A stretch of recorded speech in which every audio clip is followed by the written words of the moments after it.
Hi hello ಸ್ನೇಹಿತರೆ, ನಮಸ್ಕಾರ. Welcome to Kalyan Bhandari YouTube channel. ಸ್ನೇಹಿತರೆ, ಇವತ್ತೊಂದು ಬಹಳ ವಿಶೇಷವಾದ ಸುದ್ದಿಯನ್ನು ನಾನು ನಿಮ್ಮ ಮುಂದೆ ಹೊತ್ಕೊಂಡು ಬಂದಿದ್ದೇನೆ. ಸ್ನೇಹಿತರೆ, ಅದು ಒಂದು ಪುಣ್ಯ ಕ್ಷೇತ್ರದ ಬಗ್ಗೆ, ಹಾವೇರಿ ಜಿಲ್ಲೆಯ ಹಿರೇಕೆರೂರು ತಾಲೂಕಿನಲ್ಲಿರುವ ಒಂದು ಪುಣ್ಯ ಕ್ಷೇತ್ರದ ಬಗ್ಗೆ, ಒಂದು ದೇವಿಯ ಮಹಿಮೆಯ ಬಗ್ಗೆ ಈ ಒಂದು ವಿಡಿಯೋ ನಾನು ನಿಮ್ಮ ಮುಂದೆ ಇಡ್ತಾ ಇದ್ದೀನಿ. ಏನಪ್ಪಾ ಇವನು ಬಿಜಾಪುರ ಡಿಸ್ಟ್ರಿಕ್ಟ್ ಬಿಟ್ಬಿಟ್ಟು ಹಾವೇರಿ ಡಿಸ್ಟ್ರಿಕ್ಟ್ ಯಾವಾಗ ಹೋದ, ಯಾಕೆ ಹೋದ ಅಂತ ನೀವು ಅನ್ಕೋತಾ ಇರ್ಬೋದು. ಸ್ನೇಹಿತರೆ, ಹಾವೇರಿ ಡಿಸ್ಟ್ರಿಕ್ಟ್ ಹಿರೇಕೆರೆ ತಾಲೂಕು ಮಡ್ಲೂರು ಎಂಬ ಊರು ನನ್ನ ಹೆಂಡತಿಯ ತವರು ಮನೆ. ಹೆಂಡತಿಯ ಕಿರಿಯ ಅಣ್ಣನವರಾದ ಮಾಲ್ತೇಶ್ ದೊಡ್ಮನಿ ಅವರು ನನಗೆ ಒಂದು ಮಾತು ಹೇಳಿದ್ರು. ಏನಾದ್ರೆ ನಮ್ಮ ಊರಲ್ಲಿ, ನಮ್ಮ ತಾಲೂಕಲ್ಲಿ ಒಂದು ಪುಣ್ಯಕ್ಷೇತ್ರ ಇದೆ ರೀ, ತುಂಬಾ ಫೇಮಸ್ ದೇವಿ ಇದ್ದಾಳೆ, ದುರ್ಗಾ ದೇವಿ ದೇವಸ್ಥಾನ ಅಂತ ಹೇಳ್ಬಿಟ್ಟು. ಅಲ್ಲಿ ಪ್ರತಿ 3 ವರ್ಷಕ್ಕೊಮ್ಮೆ ಬಹಳ ದೊಡ್ಡ ಮಟ್ಟಕ್ಕೆ ಒಂದು ಜಾತ್ರೆ ನಡೆಯುತ್ತೆ. ಒಂದು ಜಾತ್ರೆ ದೇವಸ್ಥಾನ ಎಲ್ಲ ನೋಡ್ಬೇಕು, ನೀವು ನೋಡಿಲ್ಲ, ಬನ್ನಿ ಕರ್ಕೊಂಡು ಹೋಗ್ತೀನಿ ಅಂತ ಹೇಳ್ಬಿಟ್ಟು ನನಗೆ ಆ ಒಂದು ಸ್ಥಳಕ್ಕೆ ಕರ್ಕೊಂಡು ಹೋದ್ರು. ಸ್ನೇಹಿತರೆ, ನಾನು ಅಲ್ಲಿ ಹೋದ್ಮೇಲೆ ನನಗೆ ನಿಜವಾಗಿ ಒಂದು ಆಶ್ಚರ್ಯಕಾದಿತ್ತು ಅಂತ ಹೇಳ್ಬೋದು. ಯಾಕೆಂದ್ರೆ ಆ ದೇವಸ್ಥಾನ ಇರುವ ಸ್ಥಳ ಸುತ್ತಮುತ್ತಲೆಲ್ಲ ಬಹಳ ಸುಂದರವಾದಂತ ಒಂದು ಪರಿಸರ ಮತ್ತು ಒಂದು ಹಸಿರುಗಳಿಂದ ತುಂಬಿರ್ತಕ್ಕಂಥ ಒಂದು ಸುಂದರವಾದಂತ ಒಂದು ಸ್ಥಳ ಅಂತ ಹೇಳ್ಬೋದು. ನೋಡಿ, ನಿಜವಾಗಿ ನನ್ಗೆ ತುಂಬಾ ಖುಷಿ ಆಯ್ತು. ಜೊತೆಗೆ ಸ್ನೇಹಿತರೆ, ಆ ದೇವಸ್ಥಾನವನ್ನು ನೋಡ್ತಾ, ಜೊತೆಗೆ ಆ ದೇವಸ್ಥಾನದ ಇತಿಹಾಸವೇನು, ದುರ್ಗಾದೇವಿ ಆ ಒಂದು ಸ್ಥಳಕ್ಕೆ ಬಂದು ಹೇಗೆ ನೆಲೆಸಿದರು, ಯಾವ ಕಾರಣದಿಂದ ನೆಲೆಸಿದರು, ಯಾರ ಕಾಲದಲ್ಲಿ ಆ ಒಂದು ಸ್ಥಳದಲ್ಲಿ ಬಂದು ನೆಲೆಸಿದರು, ಪ್ರತಿಯೊಂದರ ಬಗ್ಗೆ, ಆ ಒಂದು ದೇವಸ್ಥಾನ ಮತ್ತು ದೇವಿಯ ಬಗ್ಗೆ ಈ ಒಂದು ವಿಡಿಯೋದಲ್ಲಿ ಮಾಹಿತಿಯನ್ನ ತಿಳಿದುಕೊಳ್ಳೋಣ. ಬನ್ನಿ ಸ್ನೇಹಿತರೆ, ಜಗತ್ತಿನ ಸೃಷ್ಟಿಯ ಹಿಂದೆ ತಾಯಿ ಆದಿಶಕ್ತಿಯೇ ಇದ್ದಾಳೆ ಎಂಬ ನಂಬಿಕೆ ನಮ್ಮ ಹಿಂದೂ ಧರ್ಮದಲ್ಲಿ ಬಲವಾಗಿ ಇದೆ. ತ್ರಿಮೂರ್ತಿಗಳನ್ನು ಸೃಷ್ಟಿಸಿ ಅವರಿಗೆ ಸೃಷ್ಟಿ, ಸ್ಥಿತಿ, ಲಯ ಎಂಬ ಜವಾಬ್ದಾರಿಗಳನ್ನು ನೀಡಿದವಳೇ ಮಹಾದೇವಿ, ಪ್ರಕೃತಿ ಮಾತೆ, ಶ್ರೀ ಪಾರ್ವತಿ ಮಾತೆ ಅಂತ ನಂಬಲಾಗಿದೆ. ಅವಳನ್ನು ವೇದಗಳು, ಪುರಾಣಗಳು ಸಾವಿರ ಹೆಸರುಗಳಿಂದ ಕರೆದು ಹಾಡಿ ಹೊಗಳಿವೆ. ಹಾಗೆಯೇ ದೇವಿಯು ಭೂಮಿಯ ತುಂಬೆಲ್ಲ ಹಲವು ರೂಪಗಳಿಂದ ಅವತರಿಸಿ ಅವರ ಜಂಗಮ ರೂಪದ ಸಕಲವನ್ನು ಪಡೆಯುತ್ತಿದ್ದಾಳೆ. ಅಂತಹ ಹಲವು ರೂಪಗಳಲ್ಲಿ ಹಾವೇರಿ ಜಿಲ್ಲೆಯ ಹಿರೇಕೆರೆಯಲ್ಲಿ ನೆಲೆಸಿ ಅಗಾಧ ಪವಾಡಗಳಿಂದ ಪ್ರಸಿದ್ಧಿ ಪಡೆದು ಕರ್ನಾಟಕ ಅಷ್ಟೇ ಅಲ್ಲದೆ ಪಕ್ಕದ ಮಹಾರಾಷ್ಟ್ರ ಮುಂತಾದ ರಾಜ್ಯಗಳ ಭಕ್ತರನ್ನು ತನ್ನೆಡೆಗೆ ಸೆಳೆದು ಅದ್ಭುತಗಳನ್ನು ನಡೆಸುತ್ತಿರುವ ದೇವಿ ಶ್ರೀ ದುರ್ಗಾದೇವಿ. ಶ್ರೀಮಾತೆ ಹಿರೇಕೆರೂರಿಗೆ ಹೇಗೆ ಬಂದು ನೆಲೆಸಿದಳು, ತಾನು ನೆಲೆ ನಿಂತ ನಾಡನ್ನೇ ಹೇಗೆ ದೇವ ಭೂಮಿಯನ್ನಾಗಿ ಪರಿವರ್ತಿಸಿದಳು ಎಂದು ತಿಳಿದುಕೊಳ್ಳೋಣ. ಬನ್ನಿ. ಅದಕ್ಕೂ ಮೊದಲು ಸ್ನೇಹಿತರೆ, ನೀವು ಕಲ್ಯಾಣ್ ಭಂಡಾರಿ ಯೂಟ್ಯೂಬ್ ಚಾನಲ್ ಇನ್ನು ಸಬ್ಸ್ಕ್ರೈಬ್ ಮಾಡಿಕೊಳ್ಳದಿದ್ದರೆ ದಯಮಾಡಿ ಸಬ್ಸ್ಕ್ರೈಬ್ ಮಾಡ್ಕೊಳ್ಳಿ. ಪಕ್ಕದಲ್ಲಿರುವ ಬೆಲ್ ಐಕಾನ್ ಕ್ಲಿಕ್ ಮಾಡಿ. ಜೊತೆಗೆ ಲೈಕ್, ಶೇರ್, ಕಾಮೆಂಟ್ಸ್ ಮಾತ್ರ ಮರೆಯಬೇಡಿ. ಜೀವನದಲ್ಲಿ ಕಷ್ಟ ದುಃಖವೆಂದು ಬೇಡಿ ಬಂದವರೆಲ್ಲರನ್ನು ಅತ್ಯಂತ ಮಾತೃವಾತ್ಸಲ್ಯದಿಂದ ಸಲುಹಿ ನಡೆಸುವವಳೆ ಹಾವೇರಿ ಜಿಲ್ಲೆ ಹಿರೇಕೆರೂರು ತಾಲೂಕಿನ ಹಿರೇಕೆರೂರು ಗ್ರಾಮ ದೇವತೆ ಶ್ರೀಮಾತೆ ದುರ್ಗಾದೇವಿ. ಲಕ್ಷಾನುಗಟ್ಟಲೆ ಭಕ್ತರ ಜನಸಮೂಹಗಳನ್ನು ಹೊಂದಿದ ಜಗತ್ ರಕ್ಷಕಿ ಇಲ್ಲಿ ಬಂದು ರಾಷ್ಟ್ರಮೂರ್ತಿಯಾಗಿ ನೆಲೆಸಿದ ಪವಾಡವೇ ಒಂದು ರೋಮಾಂಚನ ಅಂತ ಹೇಳಬಹುದು. ಶ್ರೀಮಾತೆ ಶ್ರೀ ದುರ್ಗಾದೇವಿಯ ಮೂಲ ಸ್ಥಳ ಈಗಿನ ಶಿವಮೊಗ್ಗ ಜಿಲ್ಲೆ ಶಿಕಾರಿಪುರ ತಾಲೂಕಿನ ಬಂದಳಿಕೆ ಗ್ರಾಮ. ಸ್ನೇಹಿತರೆ, ಅಲ್ಲಿ ಇಂದಿಗೂ ನೆಲೆಸಿರುವ ಶಕ್ತಿಶಾಲಿ ಮಾತೆ ಬನಶಂಕರಿ ಅಥವಾ ಶಾಕಾಂಬರಿ ದೇವಿ ಅಂತ. ಶ್ರೀಮಾತೆ ದುರ್ಗಾದೇವಿ ಮಾತೆಯ ಹಿರಿಯ ಅಕ್ಕ. ಅಂದಿನ ದಟ್ಟ ಬನದಲ್ಲಿ ನೆಲೆಸಿರುವ ಶಂಕರಿಯೇ ಬನಶಂಕರಿ ಅಮ್ಮನವರು.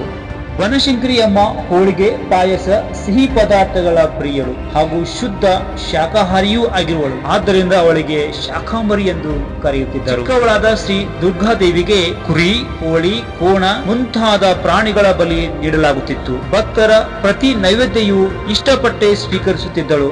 ಆದ್ದರಿಂದ ಶಾಕಾಂಬರಿ ದೇವಿಗೆ ಇದು ಇಷ್ಟವಾಗಲಿಲ್ಲ. ಪ್ರಾಣಿ ಬಲಿ, ಮೂಳೆ, ಮಾಂಸಗಳನ್ನು ಪಕ್ಕದ ಕೆರೆಯಲ್ಲಿ ಚೆಲ್ಲುವುದು ಹಾಗೂ ಹದ್ದು, ಕಾಗೆ, ಅನೇಕ ಪ್ರಾಣಿಗಳ ಬೀಡಾಗುವುದು ಇಷ್ಟವಾಗುತ್ತಿರಲಿಲ್ಲ. ಇದರಿಂದಾಗಿ ಸಹಿಸಲಾಗದ ಮಾತೆ ಬನಶಂಕರಿ ದೇವಿ ತಂಗಿ ದುರ್ಗಾದೇವಿಯನ್ನು ದೂರ ಹೋಗಿ ನೆಲೆಸಬೇಕೆಂದು ನಿಷ್ಠುರವಾಗಿ ಹೇಳಿದಳು. ನೊಂದ ಮಾತೆ ದುರ್ಗಾದೇವಿ ಒಬ್ಬ ಹೆಣ್ಣು ಮಗಳಾದ ತನ್ನ ಭಕ್ತೆಯ ಮೇಲೆ ಆಹ್ವಾನಿಸಿ ತಾನು ಇಲ್ಲಿಂದ ದೂರ ಹೋಗಿ ನೆಲೆ ನಿಂತು ಭಕ್ತರ ಬೇಡಿಕೆಯನ್ನು ಈಡೇರಿಸುವುದಾಗಿ ತಿಳಿಸಿದಳು. ಈ ಮಾತುಗಳನ್ನು ಕೇಳಿದ ಒಡ್ಡಿಗೆರೆ ಅಂದರೆ ಇಂದಿನ ನರಸಾಪುರದ ಭಕ್ತರು ತಮ್ಮೂರಿನ ಕೆರೆಯ ಪಕ್ಕದಲ್ಲಿ ದೇವಿಯನ್ನು ಪ್ರತಿಷ್ಠಾಪಿಸಲು ನಿರ್ಧರಿಸುತ್ತಾರೆ. ನುರಿತ ವಿಶ್ವಕರ್ಮ ಜನಾಂಗದ ಕುಶಲ ಕರ್ಮಿಗಳನ್ನು ನೇಮಿಸಿ ಅವರು ಪಂಚವಟ್ಟಿ ಮರದ ಕಟ್ಟಿಗೆಯಲ್ಲಿ ಶ್ರೀ ದುರ್ಗಾದೇವಿ ಪರಿವಾರವನ್ನೇ ತಯಾರಿಸುತ್ತಾರೆ. ಅಂದರೆ ತಂಗಿ ಸಾಮಂತ್ರಮ್ಮ, ಮರಿಯಮ್ಮ, ಕಾಳಮ್ಮ ಹಾಗೂ ದ್ವಾರಪಾಲಕರಾದ ದೊಣ್ಣಪ್ಪ, ಸವರೆಪ್ಪ ಜೊತೆ ದುರ್ಗಾದೇವಿ ಪರಿವಾರ ಸಿದ್ಧಪಡಿಸಿದರು. 2 ತುಂಬುಗಳಿರುವ ನರಸಾಪುರ ಕೆರೆಯ ಪಕ್ಕದಲ್ಲಿ ನೆಲೆಸಲು ಬಹುಶಃ ಮನಸ್ಸಾಗದ ಶ್ರೀ ದುರ್ಗಾದೇವಿಗೆ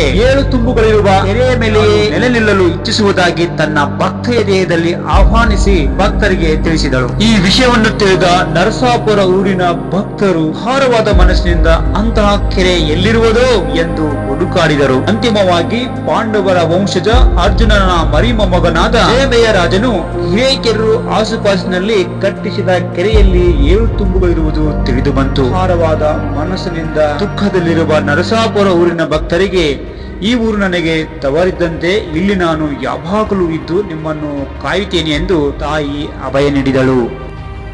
ಸ್ನೇಹಿತರೆ, ಮುಂದೇನಾಗುತ್ತೆ ಅಂದ್ರೆ ಅನಿವಾರ್ಯವಾಗಿ ಭಕ್ತರು ಎಲ್ಲಾ ಮೂರ್ತಿಗಳನ್ನು ಅತ್ಯಂತ ಶ್ರದ್ಧೆ ಭಕ್ತಿಯಿಂದ ಉಡುಪಿನಿಂದ ಬಟ್ಟೆಯಲ್ಲಿ ಸುತ್ತಿಕೊಂಡು ಹೊತ್ಕೊಂಡು ಹಿರೇಕೆರೂರಿನ ಹತ್ತಿರದ ಒಂದು ಬಾಳೆಂಬೇಡದ ಕೆರೆ ಹತ್ತಿರ ಬಂದು ಗಂಗಾ ಮಾತೆಯಲ್ಲಿ ತೇಲಿಬಿಟ್ಟು ಭಾರವಾದ ಮನಸ್ಸಿಂದ ಹಿಂದಿರುಗುತ್ತಾರೆ.